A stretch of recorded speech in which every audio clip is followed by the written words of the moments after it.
Bienvenidos a un nuevo programa de cursos, espacio de entrevistas, charlas, tertulias del Centro de Estudios Superiores Universitarios de la Universidad Mayor del San Simón, CESUMS.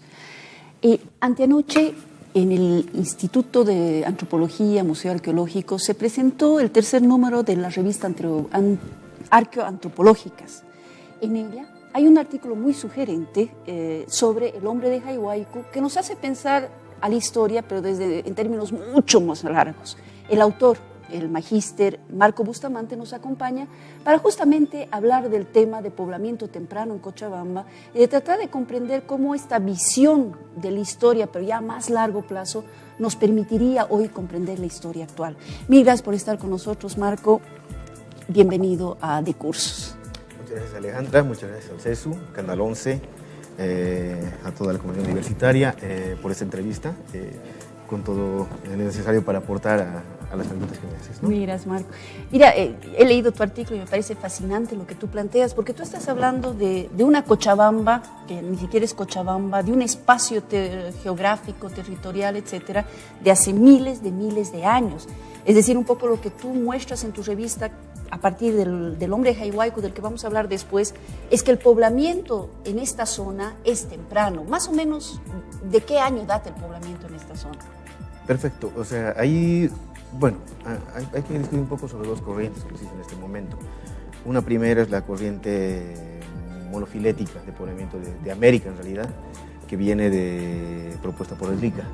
Este sugiere que básicamente un solo tronco racial, que es el asiático, básicamente pobló nuestro continente, el continente americano entero, por el estrecho de Bering, vía norte-sur, hasta hace más o menos 12.000 años atrás, ¿no? 12.000 años atrás. Otra teoría, también un poco menos robusta, pero también que entra en el debate justamente, es el del poblamiento que sugiere justamente el investigador Ribé, que él, en base a datos etnohistóricos, etnográficos, principalmente sugiere un poblamiento de Sudamérica y de Norteamérica, en realidad, vía la Polinesia y vía lo que es la región de Australia.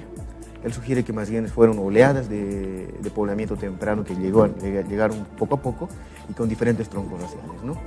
Y una tercera, que es la de Florentino Meguino, que es un investigador argentino, el cual sugirió que más bien el humano tuvo un proceso evolutivo en Sudamérica y que de aquí más bien salió un hombre autóctono en este caso, ¿no? Pero sin embargo esta teoría está descartada. Está descartada. Estaríamos hablando de la primera teoría que vino por el estrecho de Bering. Y la otra que vendría más por Australia. Por Australia, por toda la Melanesia, ¿no? Ya. Tu postura, a partir del estudio que has hecho, ¿a qué nos lleva? Es decir, ¿cuándo había vida humana aquí en lo que viene a ser esta zona de Cochabamba y de Bolivia? ¿Y por dónde llegaron? Perfecto. Bueno, todavía es un estudio muy superficial relacionado a crear un modelo de poblamiento acá en Sudamérica, ¿no? Porque mi enfoque es un poquito más ambiental que enfoque arqueológico de migración humana, ¿no? Sin embargo, con los restos examinados del hombre de Hayhuayco tenemos una sugerencia de que puede tener unos rasgos que son particularmente parecidos a los negroides, ¿no? Esto significaría que puede reforzar básicamente la postura de que pueden haber llegado vía Melanesia y Polinesia, ¿no? Porque el tronco racial que viene por ahí es un tronco racial negroide, pero que también comparte un momento de un tronco racial mongoloide desde el Asia que bajó hacia el sur, y probablemente este sea más bien una adaptación fenotípica a las condiciones tropicales que habían en la parte de la Melanesia, ¿no? y por tanto probablemente haya llegado por esa vía de acá. Esto refuerza también justamente por el hecho de que en Monteverde, Chile, hay un asentamiento de más o menos 12.000 años antes del presente. No hay restos humanos, pero es uno de los asentamientos más antiguos que tenemos. Creo que son 12.000 años, si mal no recuerdo. Y otro en Lapa Vermelha, en Brasil, donde tiene 11.200 años de antigüedad. Ahí sí hay esqueletos registrados, y estos también presentan este tipo de características similares al hombre de Hayhuayco. Es decir, estaríamos hablando de vida humana aquí en Cochabamba más o menos hace 12.000 años. 12.000 años más o menos. Sí, efectivamente, pero justamente son los fechados del hombre de Hayhuayco son los que los colocan en una especie más de polémica, ¿no? Porque el hombre de Hayhuayco fue fechado por dos métodos. Un método que se llama racimización de aminoácidos y el otro que es el método del carbono 14, justamente en los años 70. Y estos dieron respectivamente unos fechados de 13.050 años antes del presente y el otro de 13.200, ¿no? Pero estamos hablando de más de 13.000 en todo caso. Más de 1000 años antes de lo que le sugieren las teorías más aceptadas. esas alturas ya no tiene. Y dime, a ver, ¿cómo ustedes calculan, ya que estás hablando de lo ambiental, el ambiente en ese entonces? ¿Cómo se llama ese periodo? Porque ustedes tienen nombres, ¿no? Para delimitar los diferentes momentos históricos y ambientales. Exactamente. Estaríamos hablando en este caso del periodo Pleistoceno, del final del periodo Pleistoceno, que este se caracteriza justamente por dos cosas principalmente. Una, la variación climática que existió en este periodo, que oscilaba entre lo que son básicamente los momentos glaciales y los momentos secos. Glaciales, secos, húmedos, cálidos, fríos, es un terreno muy poco constante, ¿no? Y eso ocasionó que existan filtros muy fuertes tanto para la especie humana como para los animales que vivían. El momento que los glaciares ya se retiran de nuestro continente y del mundo básicamente, se considera el final del Pleistoceno, hace 11.800 años, ¿no? Donde, entre comillas, el clima se estabiliza, ¿no? Otro marcador para finalizar este periodo es justamente la desaparición de la megafauna. Hablamos de animales grandes que vivieron aquí en Cochabamba, en toda Sudamérica en realidad, que pesaban más de 100 kilogramos. Hablamos de mastodontes, hablamos de liptodontes, armadillos gigantes, toxodontes, que son animales parecidos a los osos, que no son osos, ¿no? Pero son muy parecidos, y una fauna muy grande que en este momento ya no la tenemos. Y dígame, si estoy entendiendo bien, estos hombres de poblamiento temprano con rasgos negroides, etcétera, o con características negroides, estaban conviviendo con estos mastodontes, estos animales, bueno, que aparecen en nuestro imaginario de prehistoria, etcétera. Exactamente, ¿no? Consideramos que sí, o por lo menos considero que sí, porque tenemos dos datos muy interesantes. Uno está en Mataima, en Venezuela, es un sitio arqueológico donde literalmente es un sacrificadero. Tenemos los restos de mastodontes que han sido cortados por herramientas del humano, digamos, y ya demuestra una presencia antigua del humano que estuvo en contacto con esta fauna, ¿no? Aquí en Cochabamba no tenemos ese contexto, sin embargo, por los datos recolectados de otros restos fosilizados que fueron encontrados por Ibarra Grasso y también por el Albino de Caballero, sabemos que existen restos humanos asociados a un mismo estrato, no conjuntamente, pero a un mismo estrato donde se encontraron restos de un gliptodonte, ¿no?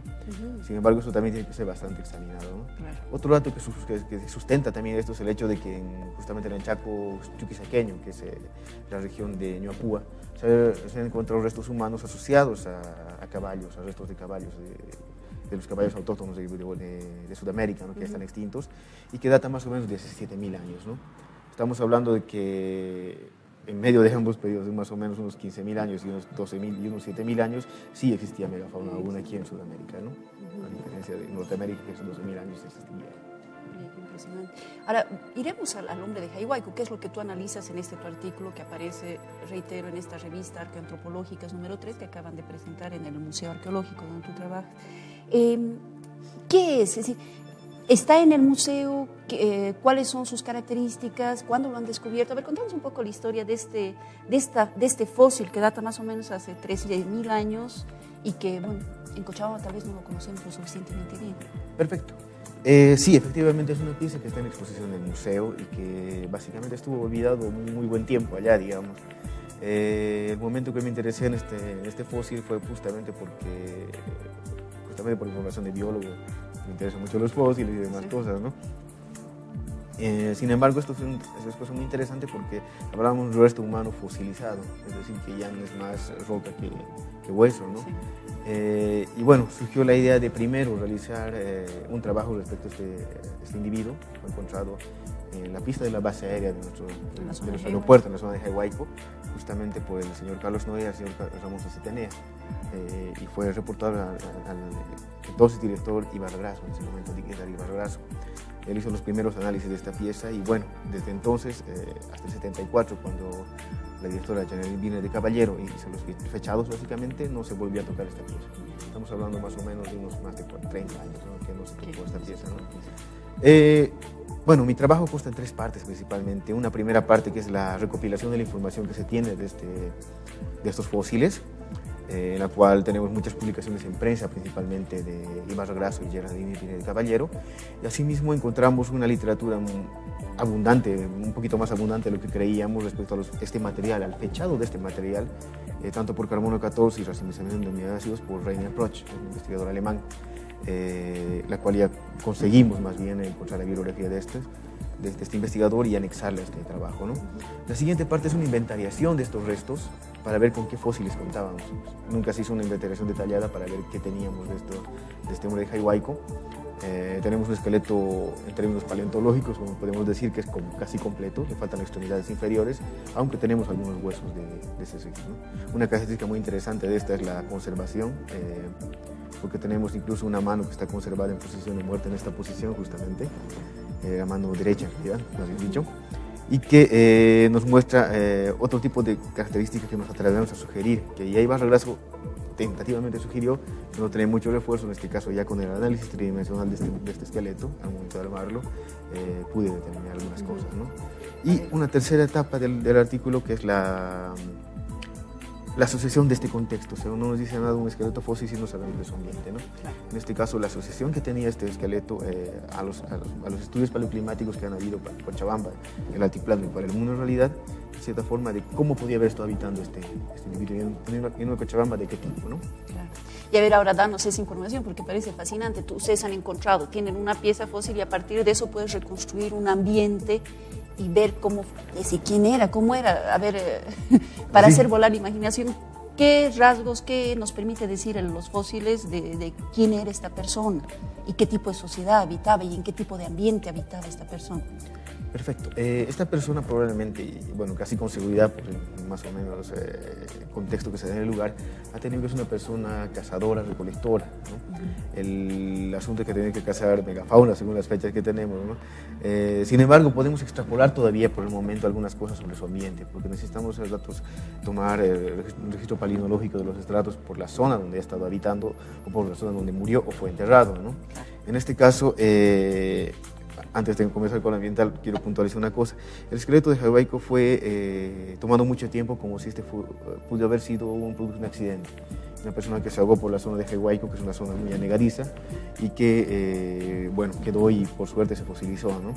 Sin embargo, por el estudio que realicé y por las apreciaciones de Ibarra Grasso en su momento, y Carlos Noyer, la persona que más o menos le excavó en ese entonces, se sugiere que más bien se trata de una tumba, ¿no?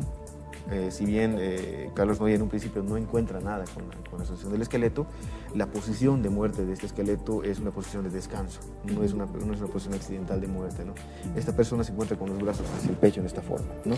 Oye, una pregunta, pero bien de ignorante. Entonces, ¿eso quiere decir que había una sociedad organizada, que tenían, es decir, prácticas y rituales de entierros, etcétera, hace 13.000 años?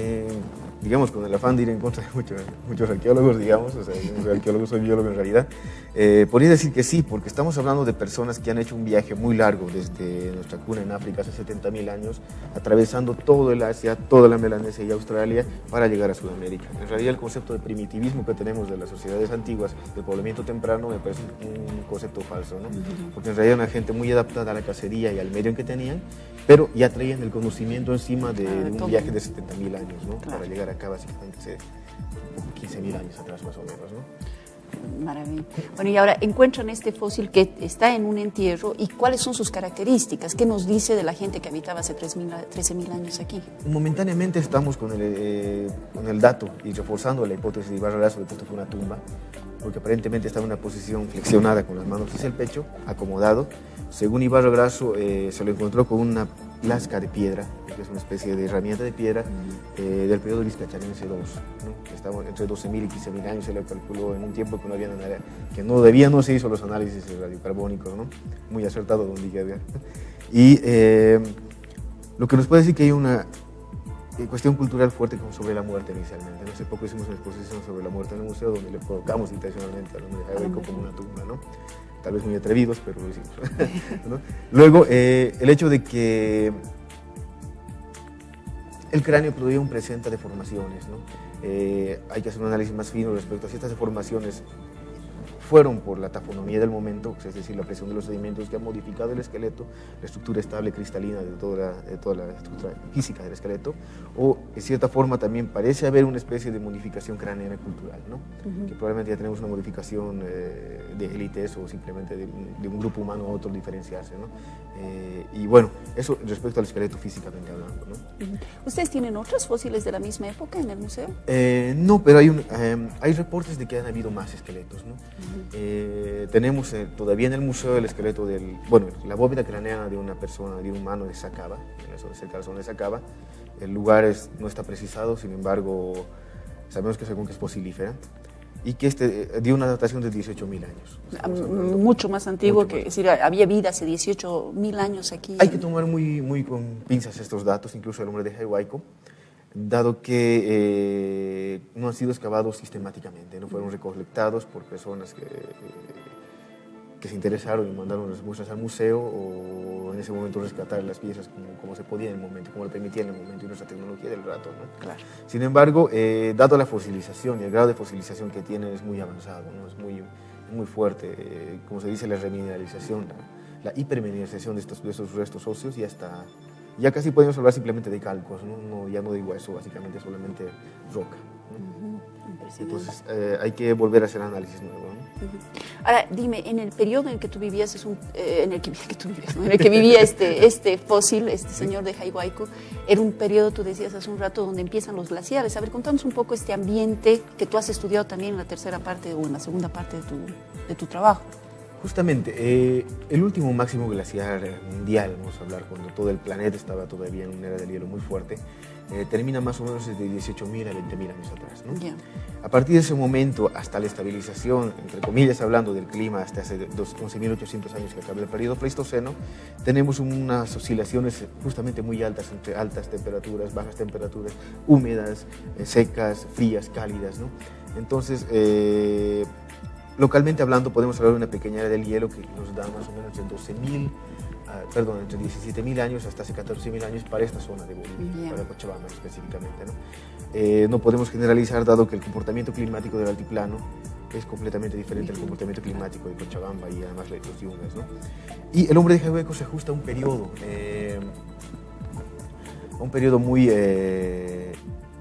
en el cual comenzaba nuevamente una pequeña era del hielo, unas condiciones climáticas frías y húmedas, llamada la fase Coipasa, que se denominó justamente por un periodo en el altiplano. Sin embargo, se puede tomar esa como una etapa importante, ¿no? En la cual, de una etapa seca, momentánea, seca y relativamente cálida, el hombre de Jaihuayco comienza a vivir una etapa literalmente fría y húmeda, ¿no? ¿Qué significa eso? Que sabemos que Cochabamba está en medio del altiplano y la Amazonía, y que cuando hay unas lluvias fuertes es un ambiente súper estacional, tenemos lluvias muy intensas, ocasionan inundaciones bastante fuertes y por un lapso largo de sequía, ¿no?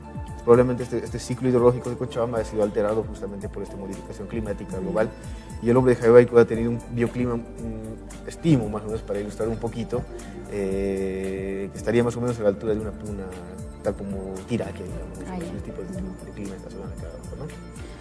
Oye, y este hombre de Jaihuayco, en ese ambiente climatológico, frío y demás, ¿cómo funcionaba? ¿Qué te permite decir el encuentro, el hallazgo de estas fósiles, el estudio que has hecho ambiental para comprender sociedades de esa época? Bueno, es algo muy interesante, dado que esta persona demostraría dos cosas. Uno, que el hombre ha interactuado con una fauna que actualmente ni imaginamos que hay en Cochabamba, ¿no? Actualmente Cochabamba es un lugar sin animales, ¿no? Incluso nos sorprendimos hace muy poco de que ciertos felinos hayan venido a comer a las granjas como gran cosa, sin embargo, nosotros hemos desplazado a estos animales de su lugar de origen, ¿no? Imagínense una Cochabamba con un tigre de dientes de sable, con un mastodonte que es una especie de elefante gigante, ¿no? Claro. Probablemente estas personas cazaban este tipo de animales, eso habría que confirmar con evidencia, aún no la hay, pero simplemente por correlaciones de fechas, hayan podido hacer cacería, la que se llama de big game hunting, que es cacería de grandes animales, ¿no? Y otra característica es que las sociedades, quiero recalcar esto, como dije en un principio, no son primitivas, más bien son sociedades que han salido de un cuello de botella muy fuerte y que han demostrado que se puede demostrar a alguien en ese momento, digamos, que la especie humana podía sobrevivir a este tipo de catástrofes climáticas, llamaríamos hoy día, pero en realidad son simplemente cambios a los cuales no tenemos control en este momento, que son cambios cósmicos, como en este caso las eras del hielo, ¿no? Dime, en Tarija tuvimos la ocasión de visitar museos donde hay estos mastodontes, estos dientes sables. Me acuerdo por la película de la Edad de Hielo, ¿no? Porque justo para poder explicar estos animales nos hacían similitudes y nos hacían referencia a la película. ¿Ustedes han hecho algún estudio que nos permita comprender, porque debe ser de la misma época lo que se ha encontrado en Tarija que lo que se ha encontrado aquí? ¿Tú has logrado hacer el lazo con toda la zona? Todavía no, o sea, es como dice un estudio todavía preliminar en base al hombre de Huayco para ver un poquito el impacto, que en realidad un poco la hipótesis más grande fuera de ese artículo es ver el impacto que ha tenido el humano sobre el ecosistema en realidad de Pleistoceno-Holoceno, ¿no? La cuenca de Tarija es una cuenca riquísima en fósiles. Me parece muy raro aún que no se haya encontrado, aparte del esqueleto de Ñapúa, más esqueletos o registros fósiles en la zona de Tarija, ¿no? Sin embargo, tenemos una cantidad de fauna la cual nos puede dar la referencia de qué tipo de animales han podido existir también aquí en Cochabamba, porque hablamos de animales grandes que migraban mucho, claro. No se quedaban en Tarija, no viviendo al lado de la ciudad, ¿no? No, claro. Lo que pasa es que migraban por todas las salidas, hasta el plano, bajaban a la Amazonía, ¿no? La cuenca de Tarija está en el Pleistoceno-Holoceno, son dos periodos que comienzan 2 millones de años atrás y terminan en los 11.800 y bueno, continúan acumulándose los alimentos, ¿no? Es más o menos la misma época que el hombre de Jaihuayco, ¿no? Sí, tiene la época del hombre de Jaihuayco, correspondería de cierta forma a la etapa del hombre de Jaihuayco. Sin embargo, en Cochabamba sucede un evento un poquito más interesante y dado que sacaba Cochabamba, el Valle Alto, tenemos sedimentos mucho más antiguos incluso, ¿no? Que vienen desde el Plioceno. Es decir, desde la forma en que se fundó Cochabamba, básicamente, formó en realidad todo el valle en un desplazamiento de toda la placa tectónica que nos está sosteniendo, que creó una especie de fosa llamada Grave, una fosa geológica bastante grande, que poco a poco a partir del Plioceno fue llenándose hasta llegar el momento, ¿no? Entonces tenemos una columna estratigráfica mucho más completa que en este caso Tarija, más pequeña pero más completa, ¿no? E igual de posibilidades. Dime, porque es fascinante, cuando tú hablas uno ya se pierde en lo que es actualmente, ¿cómo todo esto que tú estás trabajando, esta hipótesis que tú estás manejando también del impacto de las personas en el medio ambiente, nos permitirían, es decir, haremos un traspaso de ese análisis de hace 12.000 años a actualmente, cómo todos estos conocimientos te permiten repensar lo que ahora se está discutiendo sobre el cambio climatológico, sobre el fenómeno del Niño, es decir, sobre todo lo que estamos viviendo hoy en términos climáticos? Ayúdame muchísimo, te digo, porque el estudio justamente de cómo el humano se ha ido comportando con relación al clima, ¿no? Porque estamos hablando de que el humano es el único ser en este planeta que no se adapta al clima, sino adapta el clima al mismo humano. Sin embargo, tenemos un nivel de control, como diríamos, hasta por ahí nomás, ¿no? Los estudios paleoclimáticos nos revelan, uno, qué ha pasado con el comportamiento climático del mundo, en realidad, no puedo hablar solamente de Cochabamba, sí, no, es a nivel mundial. Global, ¿no? El cambio climático es una característica que es constante, es decir, el clima va a cambiar, la Tierra no va a poder estar estática. Tenemos fenómenos intrínsecos y extrínsecos para que esto suceda. Los extrínsecos no los podemos modificar porque tenemos que tener un poder increíblemente grande, casi divino, para poder evitar que pasen estas cosas. Las eras del hielo, por ejemplo, que siempre se ocasionan por un cambio en el eje de la Tierra que ocasiona que se aleje un poquito más la Tierra del Sol y por tanto comienza un desencadenamiento. O por la presencia de un cuerpo celeste que llega desde el espacio, un asteroide o una erupción volcánica muy grande que cambia las condiciones de la Tierra, ¿no? Intrínsecamente hablando, estas dos últimas eran intrínsecas, la última, la de los volcanes, por ejemplo, que pueden cambiar las condiciones ambientales de la Tierra y generar eras de hielo, ¿no? Y a esto vamos a sumarle el efecto antropogénico que tenemos últimamente, el cual por la industrialización, deforestación, estamos cambiando los regímenes de circulación de agua y de temperatura, los cuales van a ocasionar en algún momento cambios climáticos, no sabes, un calentamiento fuerte o el desencadenamiento de eras de hielo, ¿no? Por ejemplo, el comportamiento en Cochabamba climático, hasta donde se ha podido ver, depende más de la humedad que la temperatura. Por más que estemos muy calientes en Cochabamba en cierto momento y la Tierra se eleve de temperatura, si un input o un ingreso de humedad muy fuerte varía en Cochabamba y se aumenta la humedad, estaríamos hablando ya que podemos tener una nueva era del hielo pequeña, local incluso, y una cobertura de... ¿Y qué es lo que podría provocar este input, digamos, de humedad? Es bien curioso, pero les cuento que un calentamiento global inducido puede desencadenar a una nueva era del hielo, ¿no? A ver, ¿qué querría decir ese calentamiento es decir, para los ignorantes como yo? Por ejemplo, o sea, los regímenes de lluvias y demás cosas, como te digo, un aumento de temperatura ocasiona que el ciclo del agua entre en una dinámica más rápida, más fuerte, más intensa, ¿no? Se evapora muy rápido, llueve muy rápido, le pega nevadas muy fuertes. Tenemos una justamente hoy día, creo que está una nevada interesante, le digo, y que ocasiona, por ejemplo, la acumulación de nieve en las cumbres. Vamos a poner un caso de Cochabamba. Hagamos de Cochabamba que Cochabamba sea el mundo y no haya más mundo, digamos, y aumentamos humedad a Cochabamba. Eso solamente puede ocasionarse si dependemos de la Amazonía para la humedad, y hay mucho calor en la humedad de la Amazonía. Esta humedad pasa a Cochabamba, en Cochabamba se condensa y empieza a generar lo que es nieve en la parte alta. Esta nieve ocasiona un manto blanco y cuando el sol llega no caliente, sino se refleja el calor, se dispersa y se va lejos. Entonces esto es una especie de retroalimentación positiva para lo que es una baja de temperatura, porque el calor está siendo dispersado. Y la nieve empieza a crecer y crecer y crecer y crecer hasta un punto que podemos considerar que es una pequeña era de hielo, ¿no? ¿Y qué está pasando ahora? Digamos, no sé, porque hay un debate muy grande entre biólogos y entre otros medioambientalistas, por ejemplo, que dicen, no, el papel del hombre está deshaciendo al medio ambiente, el hecho de que desforestemos la Amazonía puede provocar también cambios de sequía aquí, sería la causa. ¿Ustedes cómo lo ven eso?